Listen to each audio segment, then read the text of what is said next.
नमस्कार, मी दीपक राऊत तुमचे स्वागत करतो आजच्या शेअर मार्केट अपडेटमध्ये। आज मार्केटनं सुरुवात गॅप अप ओपनिंगसोबत केली। 24,150च्या अबाव निफ्टी ओपन राहिला आणि कन्सिस्टंटली पूर्ण दिवसभर निफ्टी जो आहे तो 24,200 आणि 200च्या अबाव ट्रेड करत राहिला, 24,200च्या आसपास ट्रेड करत राहिला। एक चांगली पॉझिटिव्ह कमबॅक निफ्टीनं बुधवारच्या फॉलनंतर दाखवली। बुधवारी सडन फॉल आला ट्रम्प यांच्या ट्विटमुळे इराण वॉरला घेऊन, आणि काल आणि आज या 2 दिवसांमध्ये निफ्टीनं ऑलमोस्ट बऱ्यापैकी 50% तो जो फॉल आहे तो रिकवर करण्यात, जिथून निफ्टी पडायला सुरुवात झाली 24,200पासून ऑलमोस्ट तिथं पण येऊन पोहोचला आहे। त्यामुळे इथनं पुढं फर्दर जी मोमेंटम येईल तो पॉझिटिव्ह साईडला होऊ शकतो। 24,200पासूनच निफ्टी जो ब्रेकडाऊन दिलेला 23,800पर्यंत ट्रम्प यांच्या ट्विटनंतरनं 400 पॉईंटचा फॉल, तो एंटायर 400 पॉईंटचा फॉल निफ्टीनं आज रिकवर केला आहे। काल 100 पॉईंट आणि आज 250 पॉईंट 350 पॉईंट रिकव्हरी दिले। तेव्हा मला वाटतं मार्केट जे आहे ते परत प्री ट्वीट लेवलला जे वॉर एस्केलेट झालं तिथंपर्यंत आलं आहे। त्यामुळे पुढची फर्दर मोमेंटम ग्लोबल मार्केट्स आणि युद्धाला घेऊन ज्या घडामोडी आहेत त्यानुसार राहील। पण ओव्हरऑल टेक्निकली बघायचं झालं तर निफ्टी जो आहे तो 24,250 आणि 300 स्ट्रॉंग रेजिस्टन्स आहे। समोरच्या सेशनला सुरुवातीला 24,250 आणि 300 हे 2 स्ट्रॉंग रेजिस्टन्स पॉईंट आहेत। 24,200च्या खाली आला तर 24,100 आणि 24,000 पण निफ्टी खाली येऊ शकतो। 24,100 पहिला सपोर्ट आहे, सेकंड सपोर्ट 24,000 आहे। या सपोर्ट रेजिस्टन्सनुसार निफ्टीमध्ये सोमवारी तुम्ही काम करू शकता। इमिजिएट बेसिसला 24,250 300 निफ्टीला रेजिस्टन्स आहे।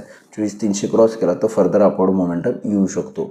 बँक निफ्टीमध्ये सुद्धा 58,000 पिवट पॉईंट कन्सिडर होऊ शकतो। 58,000च्या वर गेला तर पहिला 58,300 पर्यंत जाऊ शकतो आणि त्यानंतर 58,600। त्यामुळे निफ्टीला बँक निफ्टीला 58,000च्या वरती 58,300 पहिला रेजिस्टन्स, त्यानंतर 58,500 ते 600 पर्यंत जाऊ शकतं। 58,000च्या खाली आलं तर 57,700 पर्यंत बँक निफ्टी खाली येऊ शकते। 57,700 बँक निफ्टीला एक चांगला सपोर्ट आहे। समोरच्या सेशनला या लेवल्सनुसार तुम्ही बँक निफ्टीमध्ये सुद्धा काम करू शकता। रिझल्ट सेशन निफ्टीचं सुरू झालं आहे। TCSचे काल रिझल्ट्स आले, बऱ्यापैकी बिलो एस्टिमेट होते, पण तरीही शेअर जो आहे तो ऑलरेडी IT सेक्टर खूप पडले, जवळपास 60% त्यांच्या रिसेंट हायपासून खाली आहे, लाईफ टाईम हायपासून। त्यामुळे ऑलरेडी करेक्टेड सेक्टर आहे, त्यामुळे बऱ्यापैकी पॉझिटिव्ह रिॲक्शनच राहिली। प्रमाणापेक्षा खराब रिझल्ट नाहीत या कारणानुसार। त्यामुळे आता जसे जसे रिझल्ट्स येतील त्यानुसार सुद्धा आपणाला नेक्स्ट वीकमध्ये पर्टिक्युलर स्टॉकमध्ये, जोपर्यंत इंडेक्स स्टॉकचे हेवीवेटचे रिझल्ट्स आहेत त्यानुसार इंडेक्समध्ये मुवमेंट बघायला मिळू शकते। आज NSEमध्ये 21 शेअर्स वाढले, त्या बाजूला 876 शेअर्स पडले।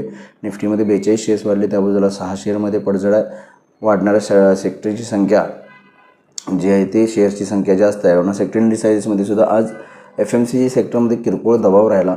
त्या पाठोपाठ बाकी banks, auto, IT, metal, pharma या सगळ्या सेक्टर्सवर, रियालिटी सेक्टर्स सगळ्या सेक्टर्सवर चांगली 1 ते 3% तेजी बघायला मिळाली। ब्रॉडर मार्केटमध्ये आज तेजी आणि बाईंग बघायला मिळालं आहे। ग्लोबल मार्केटचा आढावा घ्यायचा झाला तरी युरोपियन मार्केट्स फ्लॅट आहेत, 5-10 पॉईंट पॉझिटिव्ह साईडलाच आहेत।